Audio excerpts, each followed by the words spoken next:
Hi everyone, welcome back to my YouTube channel. आज के video में हम किसी पर्टिकुलर स्टॉक को डिस्कस करने की बजाय एक पूरा सेक्टर डिस्कस करेंगे।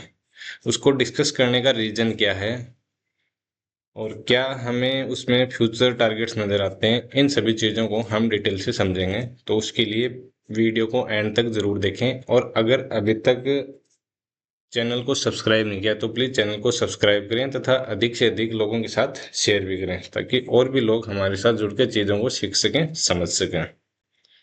एक चीज़ क्या होती है मार्केट में, जब हम किसी भी सेक्टर को समझ के उस सेक्टर के स्टॉक को लेते हैं, है ना, तो वहाँ पे हमारे जो विनिंग के चांसेस होते हैं, जो प्रोबेबिलिटी होती है, वो बढ़ जाती है।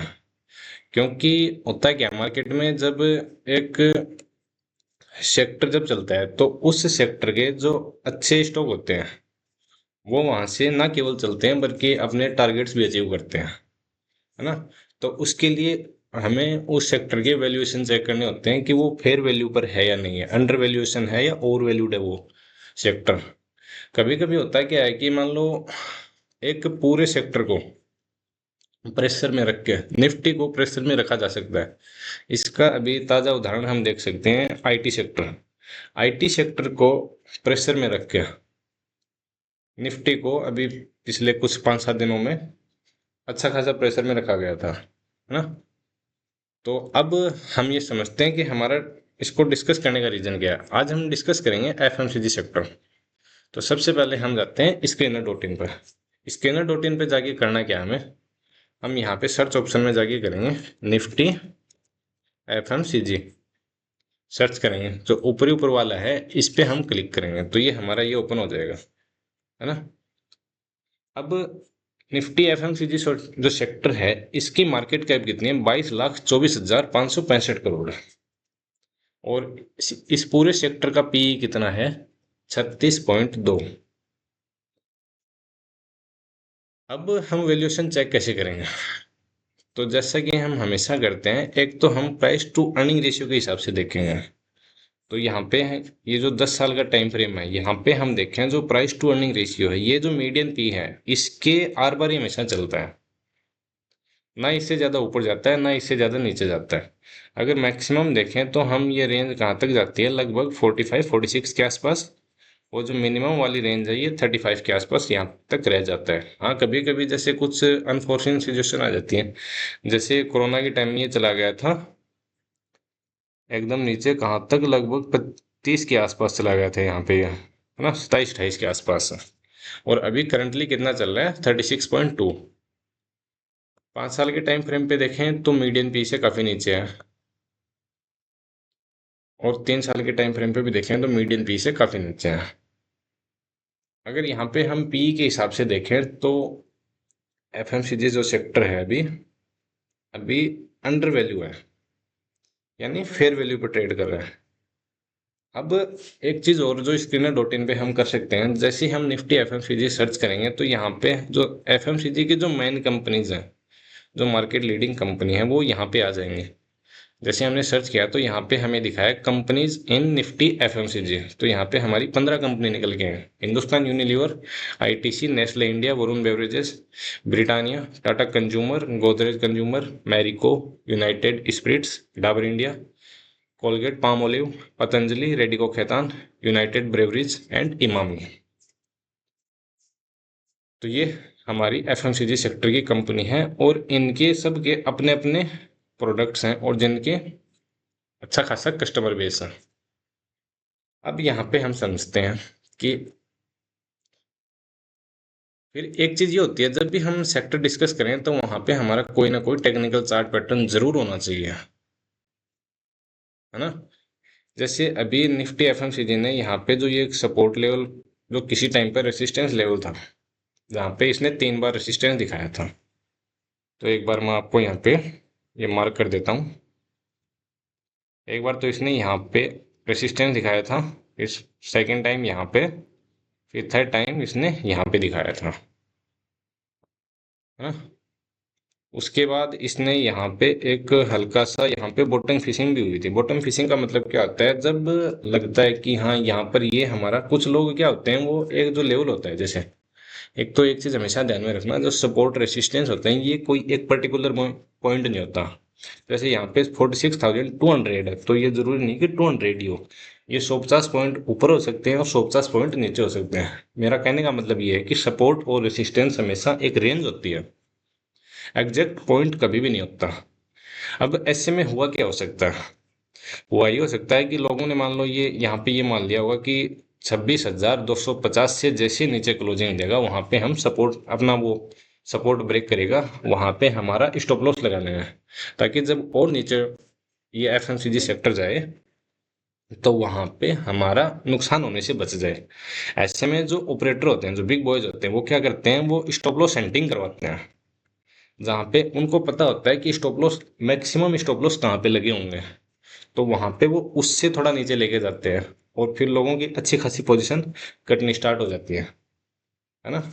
और फिर एक इसका बेनिफिट क्या होता है कि उनको माल और ज्यादा सस्ता मिल जाता है, अदरवाइज इतनी आसानी से लोग निकालते नहीं है। तो यहाँ पे हम देखें एक रेसिस्टेंस लाइन है यहाँ पे लगभग 58,520 के आसपास रेसिस्टेंस लाइन है। यहाँ पर इसने कितनी बार रेसिस्टेंस लिया है, यहाँ पे हम देखें तो फर्स्ट टाइम इसने लिया था यहाँ पे 28 नवंबर 2024, फिर 2 फरवरी 1 फरवरी 2025 को लिया था, फिर लिया था 4 सितंबर 2025 को।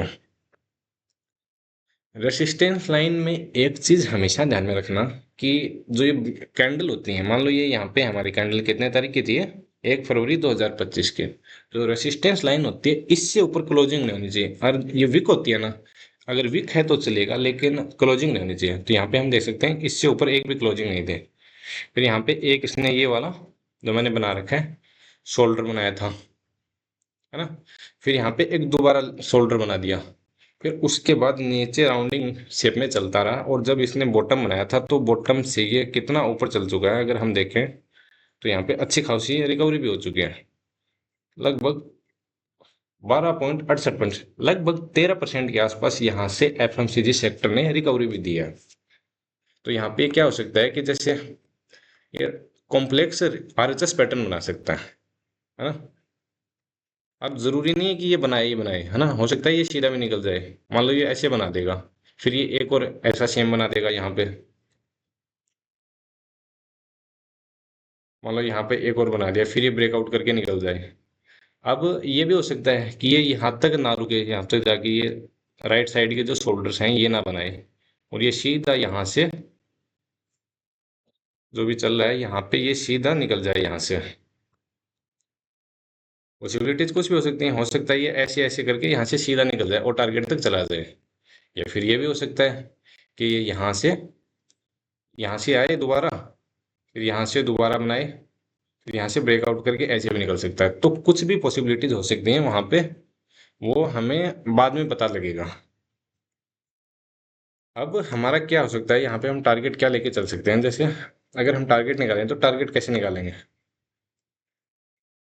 टारगेट निकालेंगे जो ये है यहाँ पे इस पैटर्न की डेप्थ ले लेंगे हम, जो हेड बना है यहाँ पे, और इसको नेक लाइन तक वो करेंगे यहाँ पे, और फिर इसको सीधा प्लॉट कर दें कहाँ पे, नेक लाइन के ऊपर। तो अगर हम एफएमसीजी सेक्टर की बात करें तो ये हमारा टारगेट निकल के आता है 71,600 के आसपास, है ना। तो वैल्यूएशन हमने चेक किए थे ऑलरेडी।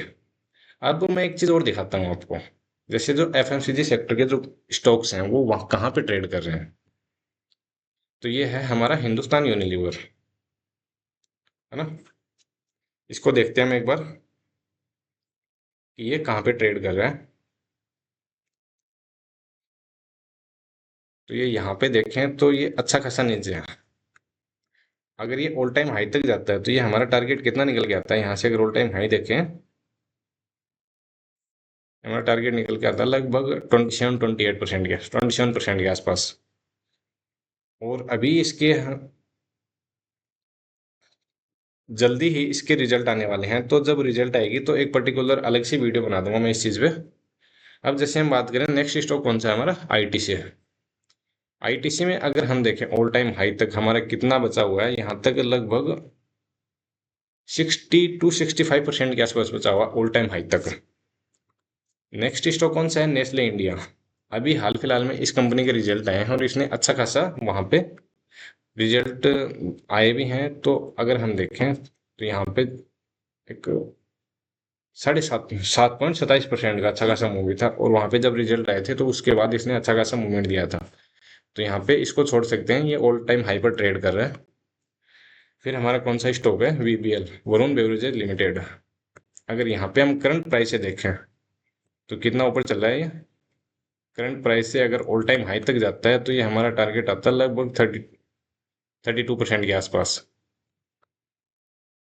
नेक्स्ट आता है हमारा ब्रिटानिया। ब्रिटानिया लगभग ऑल टाइम हाई के आसपास है। अगर ऑल टाइम हाई तक ये जाता है तो यहाँ पे कितना निकल के आता है ये? 12%। नेक्स्ट है हमारा गोदरेज कंज्यूमर प्रोडक्ट्स। अगर ये ऑल टाइम हाई तक जाता है तो इसमें अच्छा खासा यहाँ पे पॉसिबल है कितना? 40%। नेक्स्ट आता है हमारा टाटा कंज्यूमर प्रोडक्ट्स। ये लगभग ऑल टाइम के हाई के आसपास ही है, तो इसको स्किप कर सकते हैं। अब यूनाइटेड स्पिरिट्स, ये लगभग आएगा हमारा 20% के आसपास होना चाहिए शायद। 20-25% के आसपास देखते हैं एक बार। यहाँ पे ये निकल के आता है हमारा 21%, 22% अगर ऑल टाइम हाई तक हम करते हैं। Marico already all time high पे चल रहा है।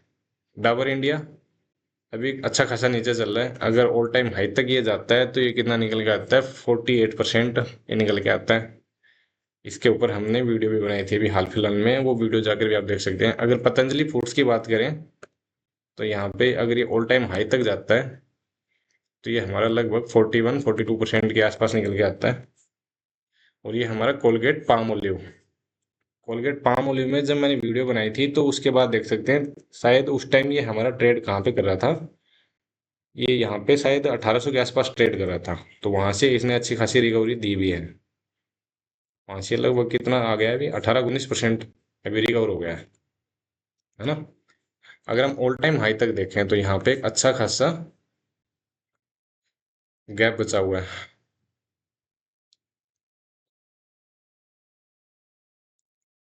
ये निकल के आता है लगभग हमारा 80%, है ना। उसके बाद आता है हमारा यूनाइटेड ब्रेवरेज लिमिटेड। ये भी लगभग हमारा मोर देन 30% होना चाहिए। तो हम ये देख सकते हैं एक बार कितना निकल के आ रहा है। हाँ, ये 50% के आसपास, अगर ये रेंज भी ले लें तो ये हमारा 50% निकल के आता है।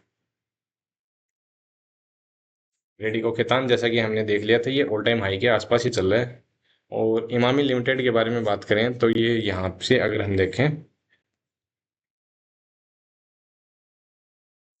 तो यहाँ पे कितना निकल के आ रहा है ये? 83-85% के आसपास।